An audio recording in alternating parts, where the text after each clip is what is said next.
Durante más de 20 años, un puñado de empleados de las Fuerzas Aéreas norteamericanas ha vivido bajo las repercusiones de un hecho que tuvo lugar en el bosque de Rendlesham, cerca de la base de Suffolk, Inglaterra. Ellos aseguran que en 1980, durante 2 noches, experimentaron un encuentro muy cercano con un objeto no identificado. Su relato hace que el suceso de Rendlesham sea uno de los más detallados y mejor documentados hasta la fecha. Estos testigos también afirman que el gobierno abrió una investigación y después intentó taparla. Este suceso tiene espeluznantes similitudes con un avistamiento producido casi 33 años antes, cuando una supuesta nave extraterrestre se estrelló cerca de una base militar de Roswell, Nuevo México. Ambos relatos están avalados por testimonios oculares de respetados oficiales, investigaciones del gobierno y documentos y pruebas clasificadas. Fue como el Santo Grial. Desde luego es el caso de ovnis más famoso de Gran Bretaña. No cabe ninguna duda, es el Roswell británico.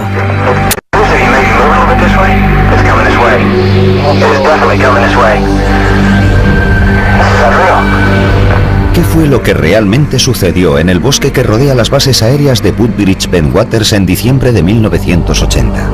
Si pregunta al Pentágono acerca de lo que sucedió en diciembre de 1980 en la base aérea de Woodbridge, le dirán que no pasó nada.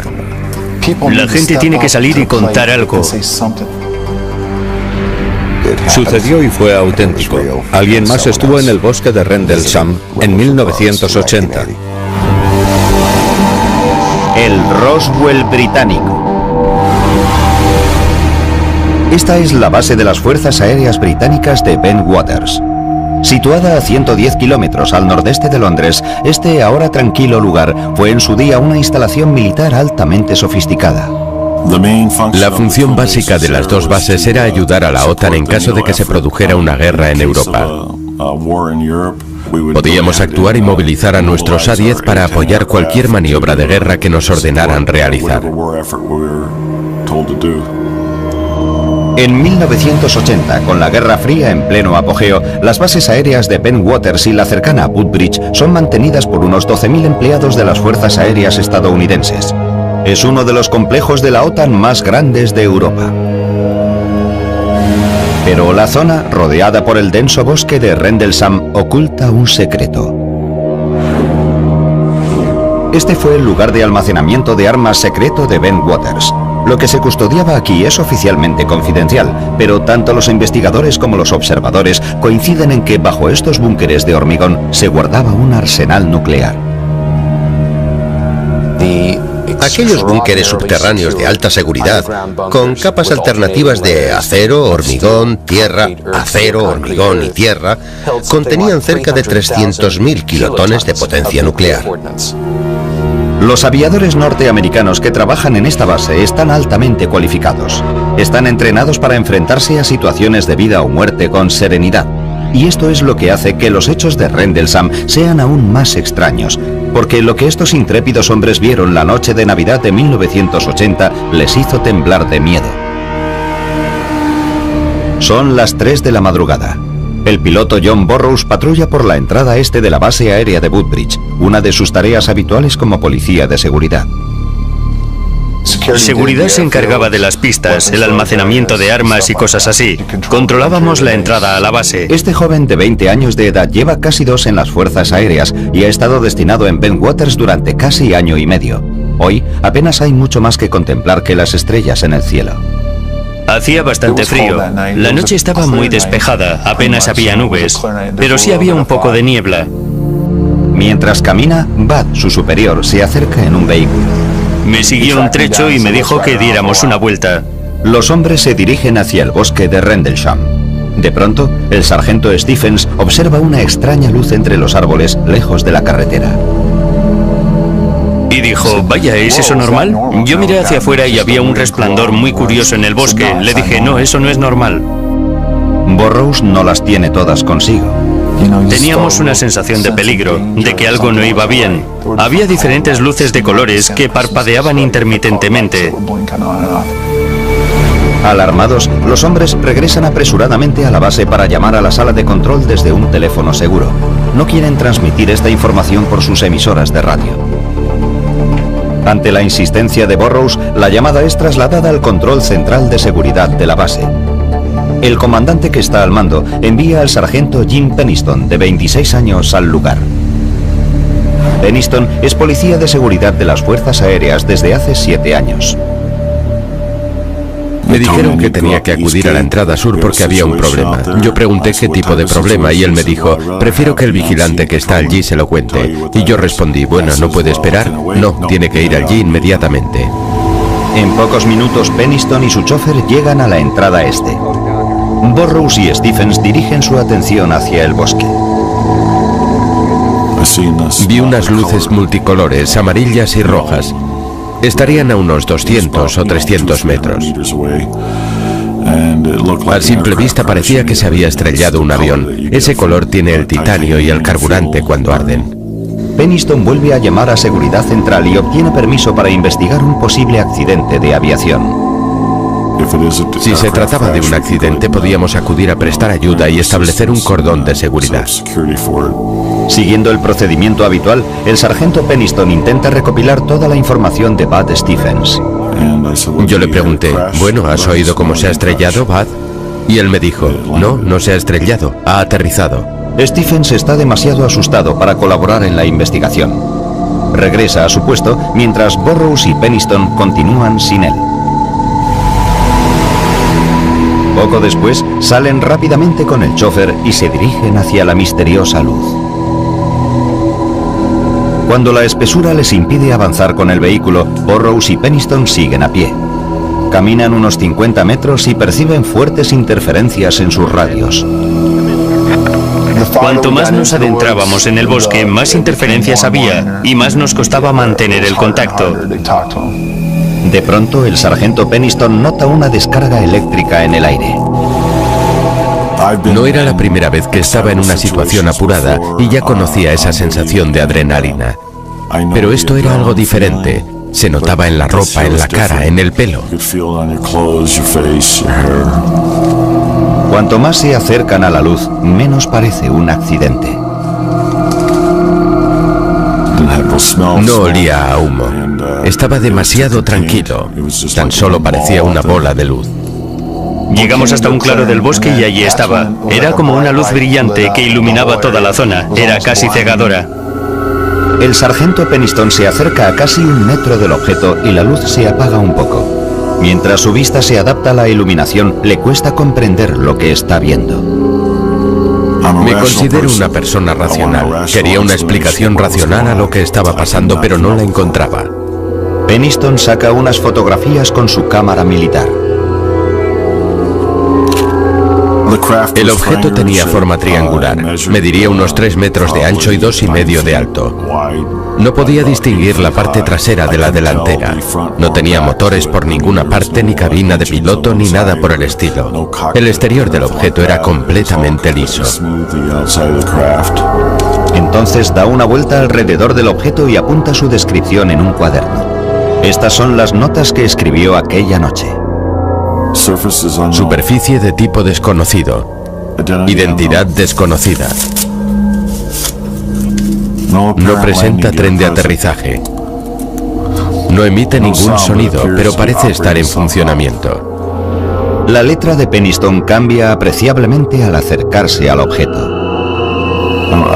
Tenía problemas para describir el objeto. No paraba de decir desconocido. Hasta tengo problemas para entrever lo que apunté aquí. Cuando se acerca lo suficiente, extiende la mano y toca el objeto. El material del objeto era liso, como el cristal. Era cálido al tacto, pero no caliente. No había luces sobre la superficie. De alguna forma formaba parte del material del objeto. En la parte frontal del objeto, Penniston observa unos extraños símbolos. También los copia en su cuaderno. Eran como unas marcas. No eran números ni escritura. Habría unos cuantos, tal vez 6 símbolos que medían 1 metro de anchura.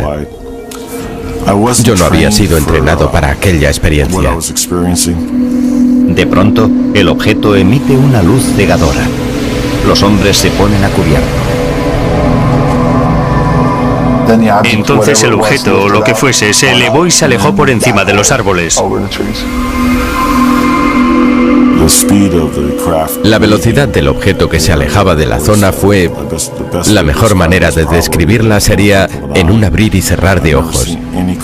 En todos los años que llevo con las fuerzas aéreas jamás había visto un objeto moverse a tal velocidad ni jamás lo veré. Mientras los hombres se incorporan lentamente, les llama la atención otro destello de luz a través de los árboles. Al principio creen que es el objeto, pero al fijarse mejor comprenden que es el faro de Orford Ness, que se encuentra a 8 kilómetros de allí. Burrows y Penniston comprueban sus radios. Vuelven a funcionar. Son las 5 de la madrugada. Han pasado unas 2 horas desde que vieron por primera vez las misteriosas luces del bosque.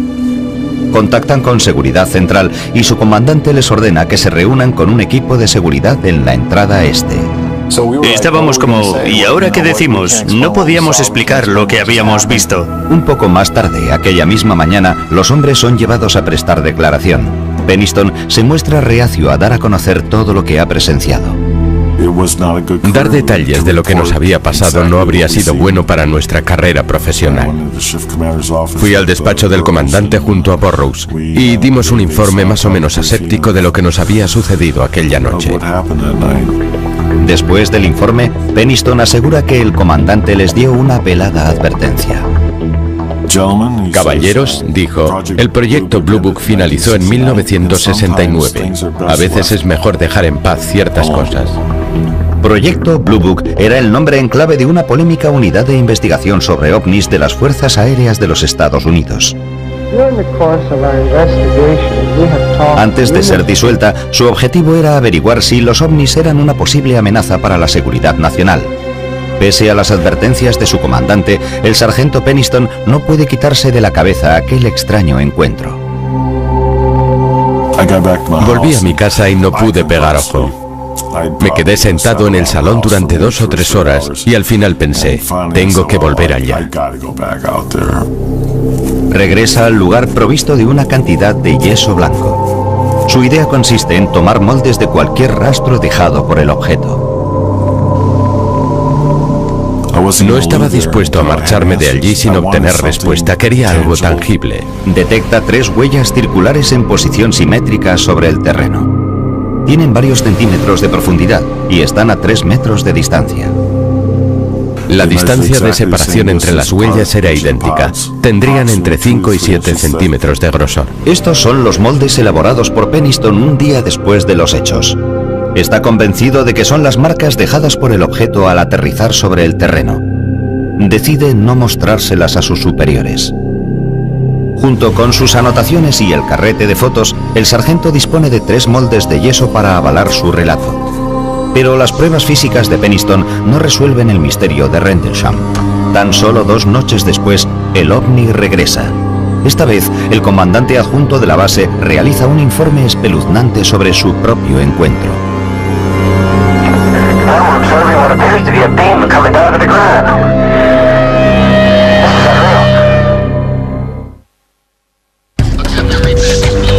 Finales de diciembre de 1980. Los avistamientos de objetos misteriosos en el complejo militar de la OTAN Woodbridge-Bentwaters han puesto nerviosos a muchos aviadores. Estos extraños encuentros comenzaron la noche del 25 de diciembre, cuando varios aviadores declararon haber visto luces poco comunes. A primera hora del día 26, 2 hombres aseguraron haberse acercado a escasos centímetros de un objeto que había aterrizado en el bosque cercano. Es la tarde del día 27. El comandante delegado de la base, teniente coronel Charles Holt, asiste a una fiesta en el club de oficiales. La fiesta se interrumpe cuando uno de sus hombres llega con aspecto agitado. Llegó y estaba pálido como un cadáver. Y lo cierto es que era una persona con aplomo. Anteriormente había sido marine. Nos dijo, ha vuelto. Nos miramos y repitió, ha vuelto, el ovni ha vuelto. Después de 2 noches de relatos inquietantes, Holt decide tomar cartas en el asunto. La policía pasaba más tiempo mirando al cielo que a los aviones que debía proteger. Ya era hora de poner punto y final a todo este asunto. Holt da instrucciones a un grupo de seguridad de 3 hombres para que preparen su equipo y le esperen en su despacho. En pocos minutos se dirigen hacia el bosque de Rendlesham. Cuando Holt llega, ya se ha establecido un cordón de seguridad alrededor del perímetro del bosque. Holt es informado de la situación y se le comunica que el ovni ya no es visible, pero los hombres perciben extrañas interferencias en sus linternas de alta potencia. Holt y su equipo preparan una cámara de alta resolución, un contador Geiger y un aparato de visión nocturna llamado Starscope. Me llevé mi pequeña grabadora personal. Suelo llevarla conmigo a todas partes para grabar lo que sucede. El equipo se adentra en el bosque.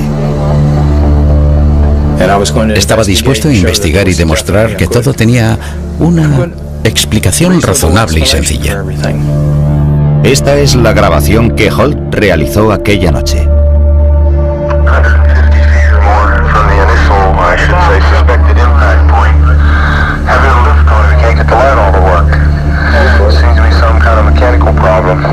Aparte de los problemas con las linternas, el equipo de Holt se tropieza con el mismo tipo de interferencias de radio percibidas por Burroughs y Penniston la noche anterior.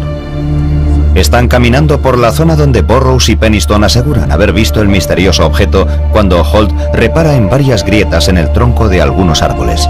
Es como si hubieran sido golpeados por un objeto grande. Holt ordena a uno de sus hombres que tome fotografías. Tomó varias fotos de las melladuras de los árboles. Sacó un montón de fotos seguidas. El contador Geiger comienza a registrar altos niveles de radiación, pero solo en las zonas que bordean el presunto lugar de aterrizaje.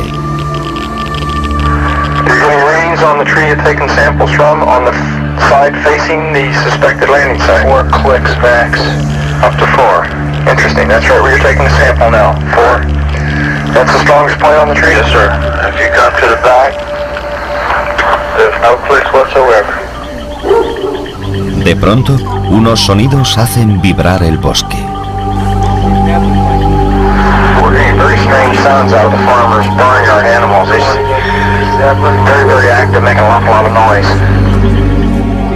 Los animales del bosque estaban muy excitados, metían mucho ruido, y los animales de una granja que estaba cerca de allí también parecían muy nerviosos. Uno de sus hombres señala hacia una luz que brilla desde lejos. Con su grabadora en marcha, Holt recoge cada instante de este suceso.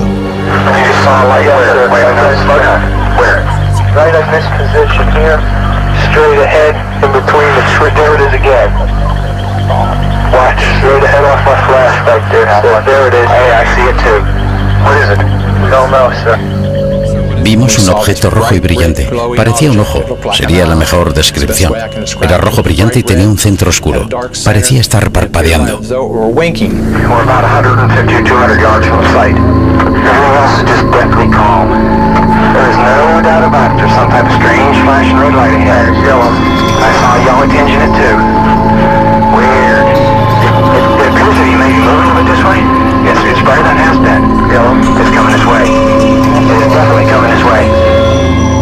Se movía entre los árboles horizontalmente, pero también verticalmente. En otras palabras, se movía en zigzag entre los árboles y goteaba. Yo lo definiría como metal fundido. Holt y sus hombres persiguen el objeto hasta una campa cercana. Conforme nos acercábamos, se alejaba. Se alejó de nosotros hacia la puerta del granjero y permaneció allí unos 20 o 30 segundos. Tal vez un poco más.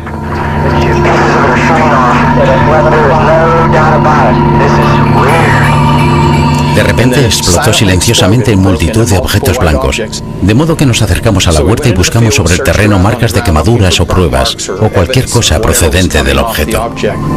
Los hombres no encuentran nada. Desde lo alto, el objeto da un repentino giro. Se acercó a nosotros a una velocidad altísima.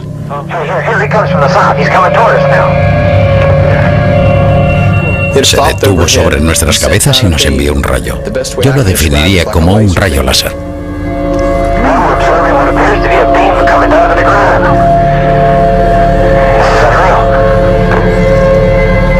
En cuanto a diámetro, era un rayo estable. Caía frente a nuestros pies y nos quedamos mirando asombrados. Y yo pensé, ¿será una señal? ¿Será una advertencia? ¿Nos estará amenazando? Y tan rápido como había aparecido, el objeto desapareció. El objeto se aleja rápidamente. El equipo, hipnotizado, lo observa mientras se desplaza por encima de la base y sigue emitiendo rayos hacia el suelo. Algunos creen que la luz se proyecta directamente sobre la zona de almacenamiento de armas de la base, donde supuestamente se guardan misiles nucleares.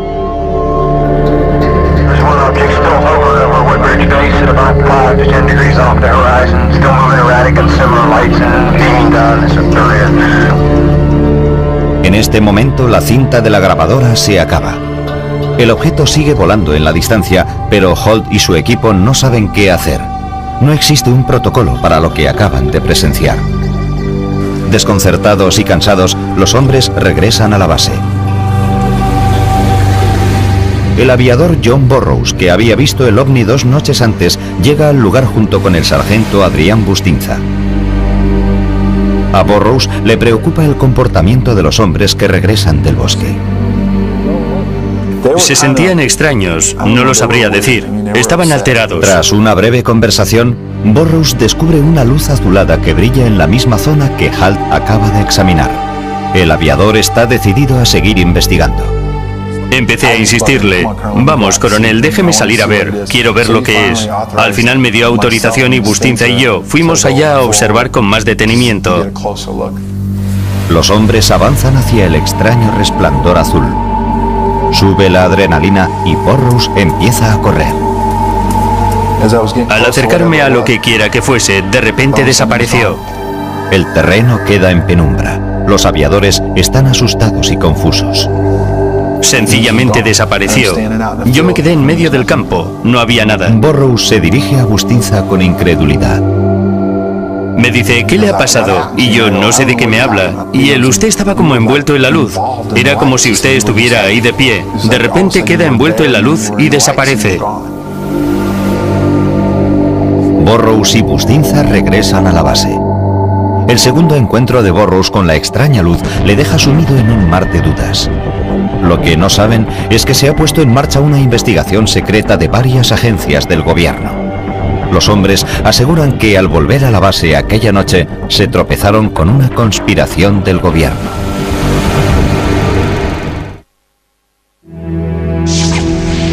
Enero de 1981. En las bases aéreas de Woodbridge Ben Waters, al este de Inglaterra, se disparan los rumores tras el misterioso avistamiento de ovnis por parte del personal militar norteamericano destacado allí.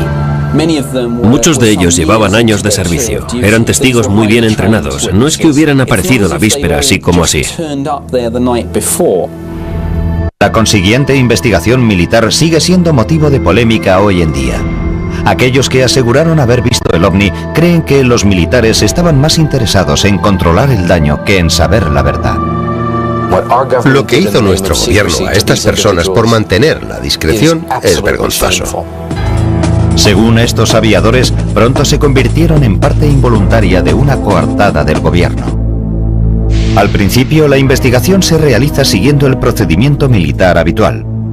El comandante delegado de la base, Charles Holt, que también fue testigo, comienza a tomar declaración a los hombres que aseguraron haber visto el objeto.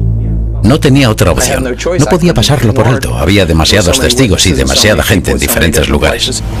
John Burroughs, que vio el ovni las 2 noches, asegura que su entrevista no deja lugar a dudas. Tomó nuestras declaraciones, las miró y dijo: esto es una locura. No hay explicación para lo que ha sucedido. Y en eso quedó. Otros, como el sargento Jim Penniston, dicen que después de su reunión con Holt, comenzó otro largo e inquietante proceso. 2 semanas después de su entrevista inicial, Penniston es convocado para prestar otra declaración. Esta vez, ante un grupo de investigadores de alto nivel, el OIE. El OIE es la Oficina de Investigaciones Especiales, o por decirlo de otra manera, la policía secreta. Están ahí para controlar las fuerzas aéreas norteamericanas. Pueden entrar en el despacho de un general e incluso arrestarlo. Tanto es el poder que tienen. Cuando Penniston entra en la sala, el ambiente es hostil. Comienza a declarar y muestra a los investigadores los bocetos y anotaciones de su encuentro. Según Penniston, el resto de la entrevista fue turbio. Al día de hoy, le cuesta recordar con exactitud las tácticas que utilizó el OIE para sacarle la información. Tomaron medidas extraordinarias para asegurarse de que estaba diciendo la verdad. Me pusieron pentotal sódico. Estoy seguro de que se lo permití.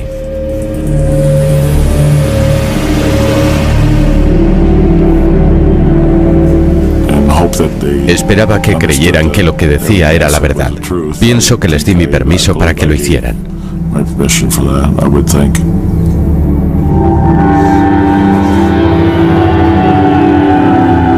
Para Peniston, la investigación militar emprende un giro más siniestro cuando convocan a más hombres para ser interrogados.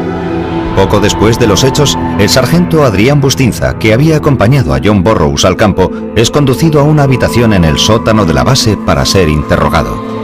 Incluso hoy, Bustinza se niega a hablar públicamente sobre los sucesos de aquella noche. Pero la escritora Georgina Bruni asegura que posteriormente le hizo varias confidencias. Le dijeron, escuche, lo que usted vio fue la luz del faro. Y él contestó, no, vi mucho más que eso. Y ellos, usted no nos está entendiendo, ¿no? Y lo retuvieron hasta que aceptó reconocer que lo que había visto era el faro. Entonces le dijeron, las balas son muy baratas, 10 céntimos la docena. Entonces es cuando él dijo, vale, fue el faro. Otros testigos también aseguran que les obligaron a cambiar su relato sobre el ovni. Nos dijeron que teníamos que tratarlo con confidencialidad absoluta. Y así fue, nunca hablamos de ello. Según Burroughs, es evidente que el gobierno oculta algo. Poco después de su interrogatorio, Burroughs vuelve a su puesto de guardia. Mientras realiza sus rondas, comprueba que en el bosque hay una actividad frenética. De Woodbridge salían vehículos hacia el bosque. Había helicópteros sobrevolando la zona. Algo estaba pasando allí. Lo que era exactamente no lo sé. El comandante delegado de la base, Charles Holt, también está al tanto de las actividades ocultas de la base. Me enteré por algunas personas que al día siguiente había llegado un avión lleno de gente y que se habían dedicado a investigar a fondo. Peniston y Holt aseguran que tomaron fotografías del misterioso objeto, pero cuando las imágenes vuelven del laboratorio, están veladas. La mayoría de las fotos estaban veladas. Me pareció muy extraño. Lo que yo creo es que velaron intencionadamente las fotos que hice. Estoy convencido. Incluso el teniente coronel Holt, el testigo de mayor rango, cree que los militares le ocultan algo. A medida que prosigue la investigación, le solicitan que redacte a máquina un informe basado en sus entrevistas con los demás testigos y lo entregue a sus superiores. Holt cree que este documento será compartido con el gobierno británico. Holt hace lo que le ordenan y entrega un informe bajo el título Luces inexplicables. Escribe: los individuos informaron haber visto un extraño objeto brillante en el bosque. El objeto fue descrito como de apariencia metálica y de forma triangular. No es un informe definitivo. Muchos de los detalles faltan o son incorrectos y las descripciones a veces son vagas.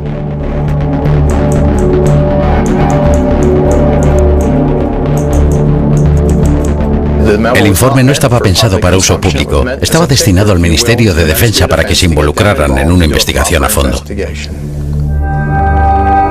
Sus superiores archivan el informe y las extrañas luces ya no vuelven nunca más a la base. Los rumores sobre la nave extraterrestre acaban diluyéndose. Durante 3 años el público no tiene ningún conocimiento de lo que sucedió en las bases aéreas.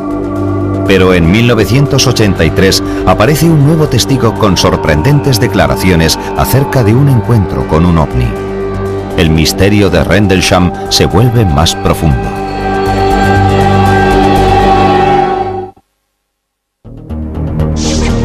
...2 de octubre de 1983. El periódico británico News of the World arrasa en kioscos con el titular «OVNI aterriza en Suffolk y es oficial».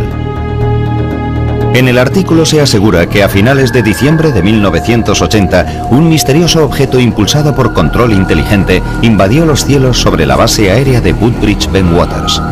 Pero lo más fascinante es que ofrece una prueba escrita, un informe oficial del gobierno que confirma los supuestos avistamientos.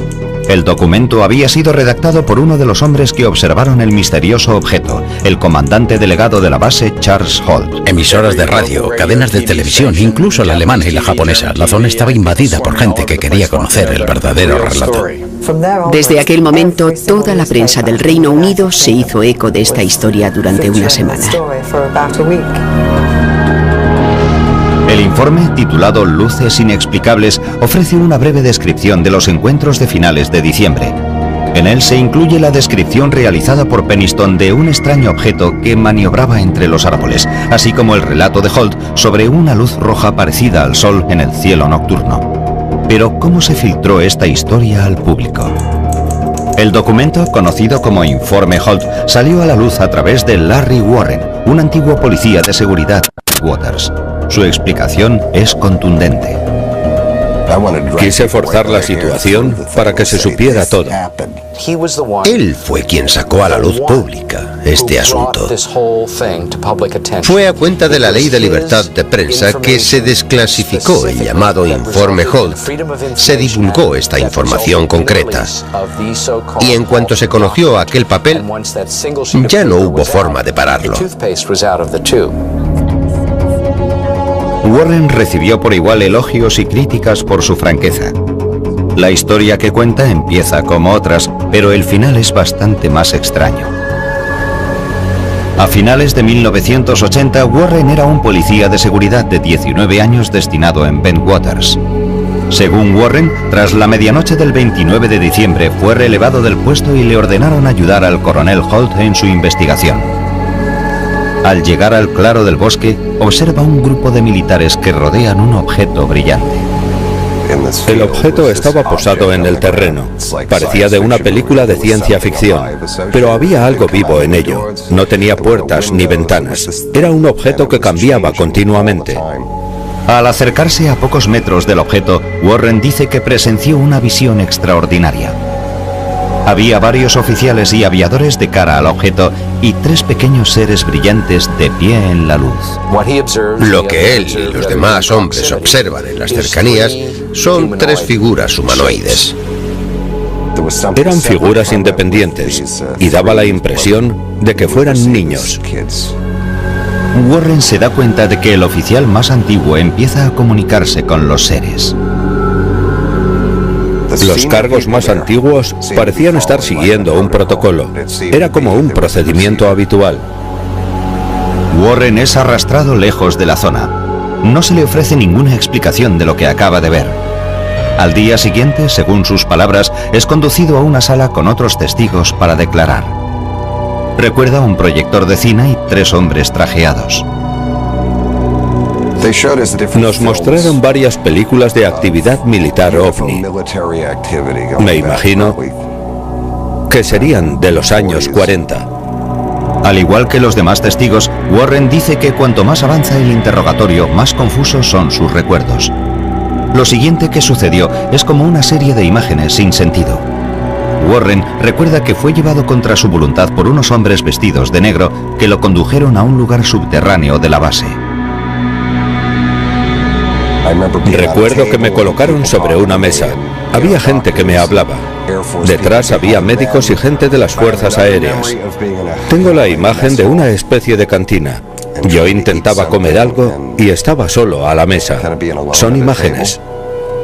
Me las podrían haber implantado en la cabeza. Warren dice no saber si sus recuerdos son verdaderos o si aquellas imágenes le fueron implantadas por investigadores militares para confundirlo y distraerle de lo que realmente sucedió. Tras conocerse los sucesos de Rendlesham, las acusaciones de Warren ponen furiosos a otros testigos. Estos aviadores y oficiales exigen saber la verdad, pero el relato de Warren tiene muy poca coherencia. Todo esto nos sentó mal. Son unos hechos que realmente sucedieron, pero lo que él describió no se ajustaba a la realidad. Divulgar este tipo de detalles extremos era injusto respecto a la gente que estaba involucrada. Parte de estos hechos sí se corresponden con el relato de otros testigos presenciales. Warren, al igual que Charles Holt y Jim Pennington, recuerda haber visto un objeto reluciente en un claro del bosque de Rendlesham después de las Navidades de 1980. Pero Larry Warren es el único aviador que asegura haber visto formas de vida alienígenas. Otro problema que presenta la versión de Warren es que nadie recuerda haberle visto en el bosque la noche en cuestión. Nadie recuerda que estuviera allí aquella noche, ninguno. He hablado con todos los que tomaron parte, incluso los que se mantuvieron al margen, y nadie recuerda haber visto a Warren en ningún lugar, salvo en la base, entrenando. Warren se mantiene firme en sus convicciones. Jamás me ha importado mi papel en todo esto. Nunca he representado intencionadamente nada, ni he mentido, ni he intentado obtener algo de forma injusta. Las contradicciones que rodean el caso Rendlesham han sido frustrantes para los investigadores de ovnis. Hay muchos testigos fiables, pilotos entrenados para ser buenos observadores y permanecer tranquilos en situaciones extremas, pero las discrepancias entre sus versiones son demasiado llamativas. En los años siguientes, los investigadores luchan por desentrañar el misterio. En 2002, unos documentos desclasificados del gobierno arrojan nueva luz sobre aquellos misteriosos sucesos del bosque de Rendlesham.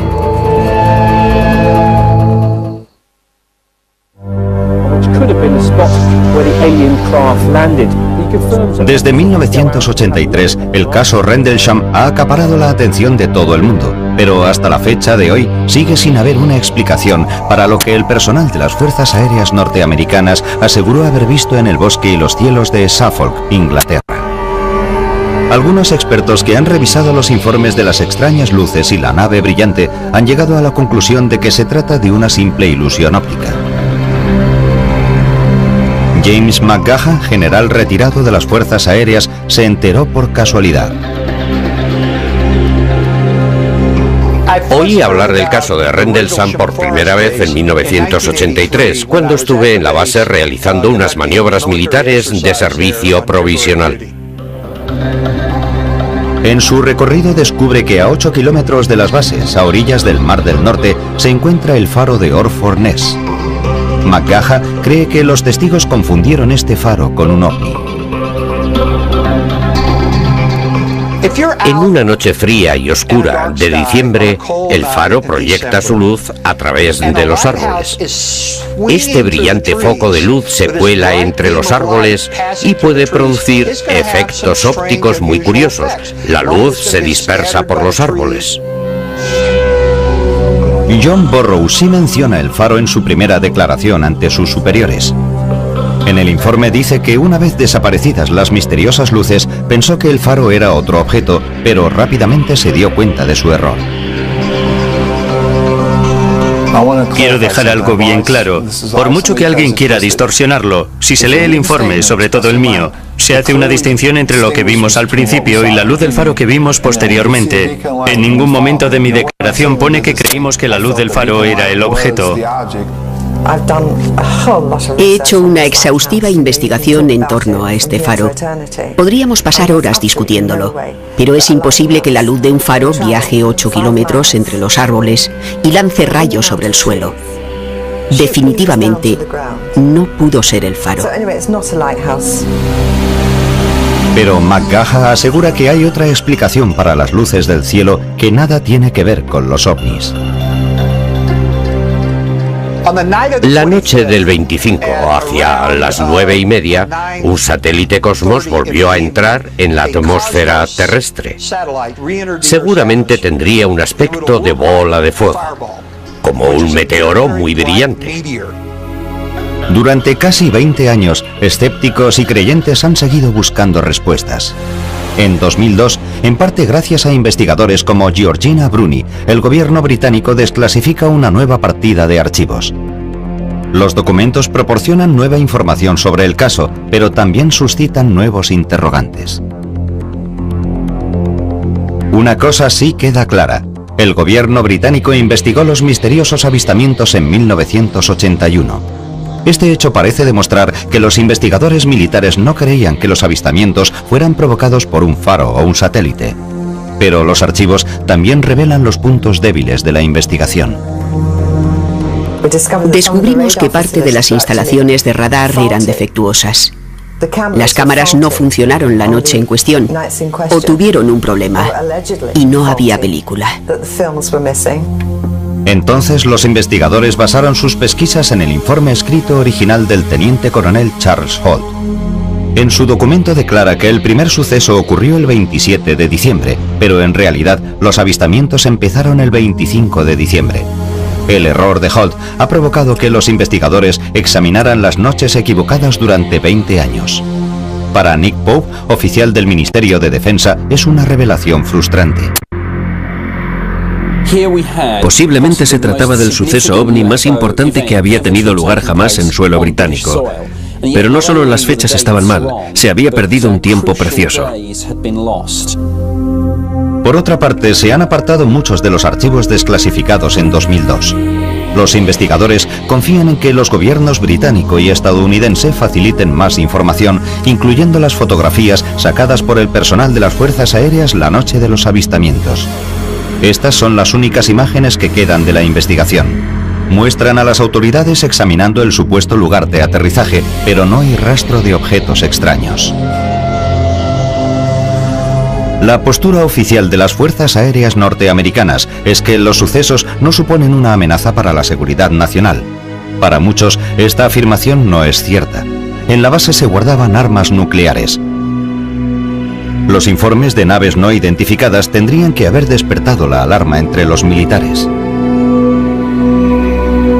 Hubo algunos objetos que sobrevolaron la zona de almacenamiento de armas y proyectaron luces sobre el terreno.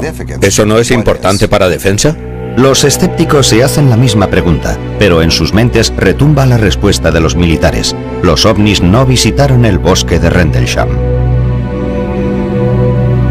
Esto sucedió durante la Guerra Fría. Hay que comprender que la seguridad en las bases era bastante estricta. Cualquier cosa que pudiera suceder cerca de la línea de vuelo, donde se mantenían aeronaves de enorme valor táctico y económico, o en zonas de almacenamiento de armas, habría desencadenado una reacción inmediata en toda la base. Todo el mundo se habría levantado para responder a algo así, y desde luego eso no sucedió. Incluso Charles Holt, el comandante delegado, se siente frustrado en su búsqueda de respuestas. Sigo insistiéndole al jefe de escuadrón Morland, el oficial de enlace británico, para que me dé una respuesta. ¿Es que a nadie le interesa? Tengo la sensación de que es un asunto que han dejado abandonado, sin que nadie se haga cargo de ello. A pesar de que ellos siguen presionando al gobierno para que facilite más información, algunos investigadores creen que los archivos que faltan y los primeros errores cometidos en la investigación militar pueden hacer que el misterio de Rendlesham permanezca sin resolver. Esto es así en cualquier investigación. Si no se aprovechan las primeras 24 horas para recabar toda la información, las posibilidades de éxito se reducen rápidamente. El problema del incidente de Rendlesham es que se produjo durante el periodo navideño. Buena parte del personal de la base estaba de vacaciones. Creo que hubo un vacío en la toma de decisión. Para los hombres involucrados en el caso Rendlesham, la información recientemente desclasificada no es suficiente para dar carpetazo al asunto. Por ahora, poseen las escasas y misteriosas pruebas que quedan de su extraño descubrimiento. Los moldes y dibujos de Penniston, la grabación de Holt,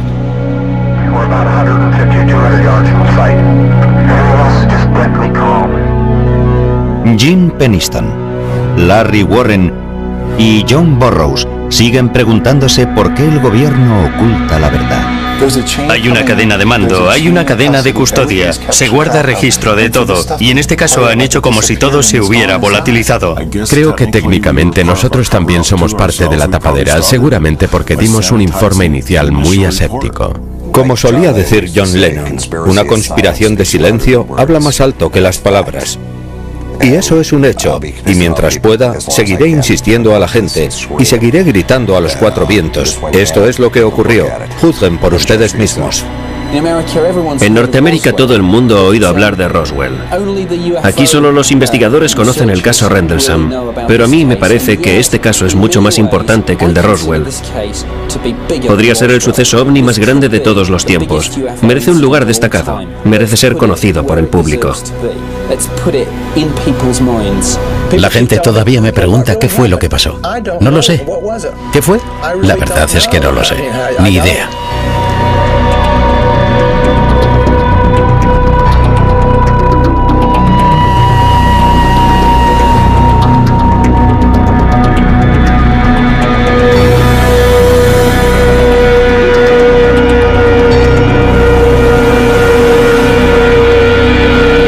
20 años de edad lleva casi 2 en las Fuerzas Aéreas y ha estado destinado en Bentwaters durante casi año y medio. Hoy apenas hay mucho más que contemplar que las estrellas en el cielo. Hacía bastante frío. La noche estaba muy despejada, apenas había nubes, pero sí había un poco de niebla. Mientras camina, Bud, su superior, se acerca en un vehículo. Me siguió un trecho y me dijo que diéramos una vuelta. Los hombres se dirigen hacia el bosque de Rendlesham. De pronto, el sargento Stephens observa una extraña luz entre los árboles lejos de la carretera. Y dijo, vaya, ¿es eso normal? Yo miré hacia afuera y había un resplandor muy curioso en el bosque. Le dije, no, eso no es normal. Burroughs no las tiene todas consigo. Teníamos una sensación de peligro, de que algo no iba bien. Había diferentes luces de colores que parpadeaban intermitentemente. Alarmados, los hombres regresan apresuradamente a la base para llamar a la sala de control desde un teléfono seguro. No quieren transmitir esta información por sus emisoras de radio. Ante la insistencia de Burroughs, la llamada es trasladada al control central de seguridad de la base. El comandante que está al mando envía al sargento Jim Peniston, de 26 años, al lugar. Peniston es policía de seguridad de las Fuerzas Aéreas desde hace 7 años. Me dijeron que tenía que acudir a la entrada sur porque había un problema. Yo pregunté qué tipo de problema y él me dijo, prefiero que el vigilante que está allí se lo cuente. Y yo respondí, bueno, ¿no puede esperar? No, tiene que ir allí inmediatamente. En pocos minutos, Peniston y su chofer llegan a la entrada este. Burroughs y Stephens dirigen su atención hacia el bosque. Vi unas luces multicolores, amarillas y rojas. Estarían a unos 200 o 300 metros. A simple vista parecía que se había estrellado un avión. Ese color tiene el titanio y el carburante cuando arden. Peniston vuelve a llamar a seguridad.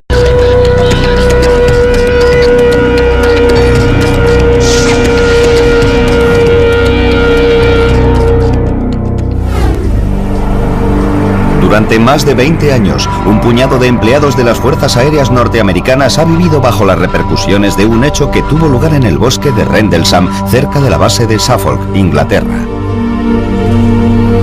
Ellos aseguran que en 1980, durante 2 noches, experimentaron un encuentro muy cercano con un objeto no identificado. Su relato hace que el suceso de Rendlesham sea uno de los más detallados y mejor documentados hasta la fecha. Estos testigos también afirman que el gobierno abrió una investigación y después intentó taparla. Este suceso tiene espeluznantes similitudes con un avistamiento producido casi 33 años antes, cuando una supuesta nave extraterrestre se estrelló cerca de una base militar de Roswell, Nuevo México. Ambos relatos están avalados por testimonios oculares de respetados oficiales, investigaciones del gobierno y documentos y pruebas clasificadas. Fue como el Santo Grial. Desde luego es el caso de ovnis más famoso de Gran Bretaña. No cabe ninguna duda, es el Roswell británico.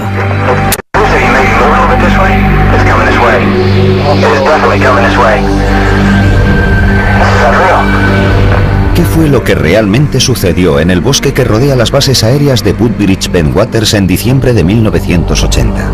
Si pregunta al Pentágono acerca de lo que sucedió en diciembre de 1980 en la base aérea de Woodbridge, le dirán que no pasó nada. La gente tiene que salir y contar algo. Sucedió y fue auténtico. Alguien más estuvo en el bosque de Rendlesham en 1980. El Roswell británico. Esta es la base de las Fuerzas Aéreas Británicas de Bentwaters. Situada a 110 kilómetros al nordeste de Londres, este ahora tranquilo lugar fue en su día una instalación militar altamente sofisticada. La función básica de las dos bases era ayudar a la OTAN en caso de que se produjera una guerra en Europa. Podíamos actuar y movilizar a nuestros A-10 para apoyar cualquier maniobra de guerra que nos ordenaran realizar. En 1980, con la Guerra Fría en pleno apogeo, las bases aéreas de Bentwaters y la cercana Woodbridge son mantenidas por unos 12.000 empleados de las Fuerzas Aéreas estadounidenses. Es uno de los complejos de la OTAN más grandes de Europa. Pero la zona, rodeada por el denso bosque de Rendlesham, oculta un secreto. Este fue el lugar de almacenamiento de armas secreto de Ben Waters. Lo que se custodiaba aquí es oficialmente confidencial, pero tanto los investigadores como los observadores coinciden en que bajo estos búnkeres de hormigón se guardaba un arsenal nuclear. Aquellos búnkeres subterráneos de alta seguridad, con capas alternativas de acero, hormigón, tierra, acero, hormigón y tierra, contenían cerca de 300.000 kilotones de potencia nuclear. Los aviadores norteamericanos que trabajan en esta base están altamente cualificados. Están entrenados para enfrentarse a situaciones de vida o muerte con serenidad. Y esto es lo que hace que los hechos de Rendlesham sean aún más extraños, porque lo que estos intrépidos hombres vieron la noche de Navidad de 1980 les hizo temblar de miedo. Son las 3 de la madrugada. El piloto John Burroughs patrulla por la entrada este de la base aérea de Woodbridge, una de sus tareas habituales como policía de seguridad. Seguridad se encargaba de las pistas, el almacenamiento de armas y cosas así. Controlábamos la entrada a la base. Este joven... El objeto tenía forma triangular, mediría unos 3 metros de ancho y 2,5 de alto. No podía distinguir la parte trasera de la delantera. No tenía motores por ninguna parte, ni cabina de piloto, ni nada por el estilo. El exterior del objeto era completamente liso. Entonces da una vuelta alrededor del objeto y apunta su descripción en un cuaderno. Estas son las notas que escribió aquella noche. Superficie de tipo desconocido. Identidad desconocida.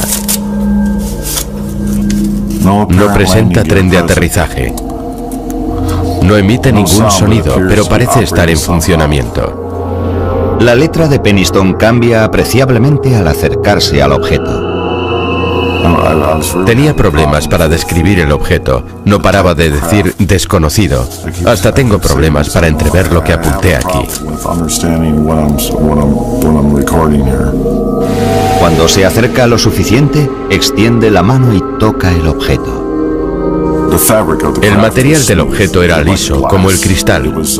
Era cálido al tacto, pero no caliente.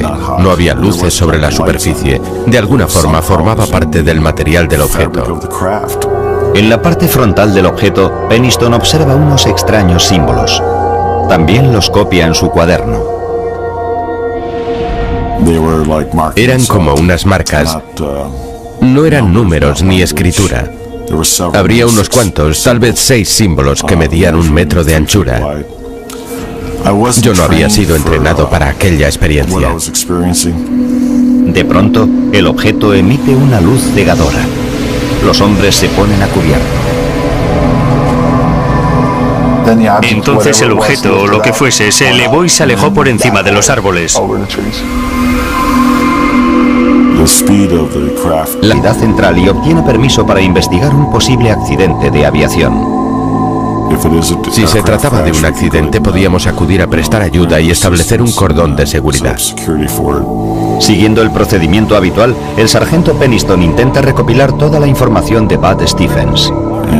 Yo le pregunté, bueno, ¿has oído cómo se ha estrellado, Bud? Y él me dijo, no se ha estrellado, ha aterrizado. Stephens está demasiado asustado para colaborar en la investigación. Regresa a su puesto mientras Burroughs y Peniston continúan sin él. Poco después, salen rápidamente con el chofer y se dirigen hacia la misteriosa luz. Cuando la espesura les impide avanzar con el vehículo, Burroughs y Peniston siguen a pie. Caminan unos 50 metros y perciben fuertes interferencias en sus radios. Cuanto más nos adentrábamos en el bosque, más interferencias había y más nos costaba mantener el contacto. De pronto, el sargento Peniston nota una descarga eléctrica en el aire. No era la primera vez que estaba en una situación apurada y ya conocía esa sensación de adrenalina. Pero esto era algo diferente. Se notaba en la ropa, en la cara, en el pelo. Cuanto más se acercan a la luz, menos parece un accidente. No olía a humo. Estaba demasiado tranquilo. Tan solo parecía una bola de luz. Llegamos hasta un claro del bosque y allí estaba. Era como una luz brillante que iluminaba toda la zona. Era casi cegadora. El sargento Peniston se acerca a casi 1 metro del objeto y la luz se apaga un poco. Mientras su vista se adapta a la iluminación, le cuesta comprender lo que está viendo. Me considero una persona racional. Quería una explicación racional a lo que estaba pasando, pero no la encontraba. Peniston saca unas fotografías con su cámara militar. Cuando arden. Peniston vuelve a llamar a Seguridad Central y obtiene permiso para investigar un posible accidente de aviación. Si se trataba de un accidente, podíamos acudir a prestar ayuda y establecer un cordón de seguridad. Siguiendo el procedimiento habitual, el sargento Peniston intenta recopilar toda la información de Bud Stephens. Yo le pregunté, bueno, ¿has oído cómo se ha estrellado, Bud? Y él me dijo, no se ha estrellado, ha aterrizado. Stephens está demasiado asustado para colaborar en la investigación. Regresa a su puesto mientras Burrows y Peniston continúan sin él. Poco después, salen rápidamente con el chofer y se dirigen hacia la misteriosa luz. Cuando la espesura les impide avanzar con el vehículo, Burrows y Peniston siguen a pie. Caminan unos 50 metros y perciben fuertes interferencias en sus radios. Cuanto más nos adentrábamos en el bosque, más interferencias había y más nos costaba mantener el contacto.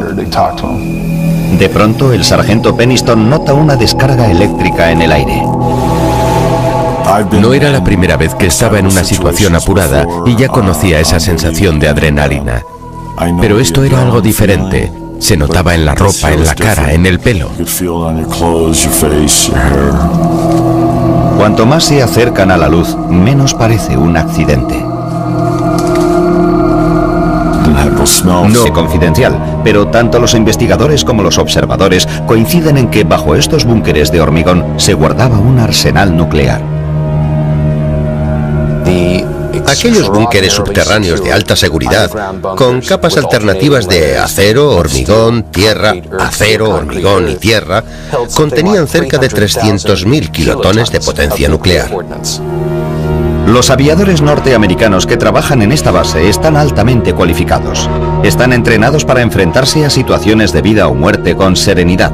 Y esto es lo que hace que los hechos de Rendlesham sean aún más extraños, porque lo que estos intrépidos hombres vieron la noche de Navidad de 1980 les hizo temblar de miedo. Son las 3 de la madrugada. El piloto John Burrows patrulla por la entrada este de la base aérea de Woodbridge, una de sus tareas habituales como policía de seguridad.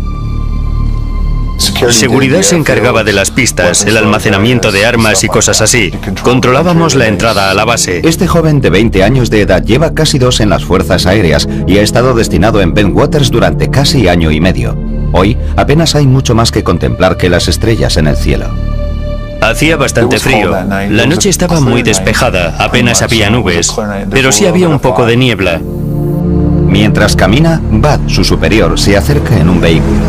Me siguió un trecho y me dijo que diéramos una vuelta. Los hombres se dirigen hacia el bosque de Rendlesham.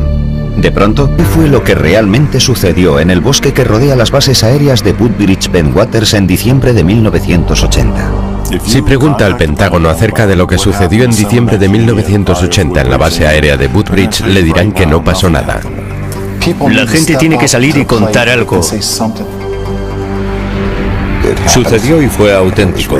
Alguien más estuvo en el bosque de Rendlesham en 1980. El Roswell británico. Esta es la base de las Fuerzas Aéreas Británicas de Bentwaters. Situada a 110 kilómetros al nordeste de Londres, este ahora tranquilo lugar fue en su día una instalación militar altamente sofisticada. La función básica de las dos bases era ayudar a la OTAN en caso de que se produjera una guerra en Europa. Podíamos actuar y movilizar a nuestros A-10 para apoyar cualquier maniobra de guerra que nos ordenaran realizar. En 1980, con la Guerra Fría en pleno apogeo, las bases aéreas de Bentwaters y la cercana Woodbridge son mantenidas por unos 12.000 empleados de las Fuerzas Aéreas estadounidenses. Es uno de los complejos de la OTAN más grandes de Europa. Pero la zona, rodeada por el denso bosque de Rendlesham, oculta un secreto. Este fue el lugar de almacenamiento de armas secreto de Ben Waters. Lo que se custodiaba aquí es oficialmente. El sargento Stephens observa una extraña luz entre los árboles lejos de la carretera. Y dijo, vaya, ¿es eso normal? Yo miré hacia afuera y había un resplandor muy curioso en el bosque. Le dije, no, eso no es normal. Burroughs no las tiene todas consigo. Teníamos una sensación de peligro, de que algo no iba bien. Había diferentes luces de colores que parpadeaban intermitentemente. Alarmados, los hombres regresan apresuradamente a la base para llamar a la sala de control desde un teléfono seguro. No quieren transmitir esta información por sus emisoras de radio. Ante la insistencia de Burroughs, la llamada es trasladada al control central de seguridad de la base. El comandante que está al mando envía al sargento Jim Peniston, de 26 años, al lugar. Peniston es policía de seguridad de las Fuerzas Aéreas desde hace 7 años. Me dijeron que tenía que acudir a la entrada sur porque había un problema. Yo pregunté qué tipo de problema y él me dijo, prefiero que el vigilante que está allí se lo cuente. Y yo respondí, bueno, ¿no puede esperar? No, tiene que ir allí inmediatamente. En pocos minutos, Peniston y su chofer llegan a la entrada este. Burroughs y Stephens dirigen su atención hacia el bosque. Vi unas luces multicolores, amarillas y rojas. Estarían a unos 200 o 300 metros. A simple vista parecía que se había estrellado un avión. Ese color tiene el titanio y el carburante.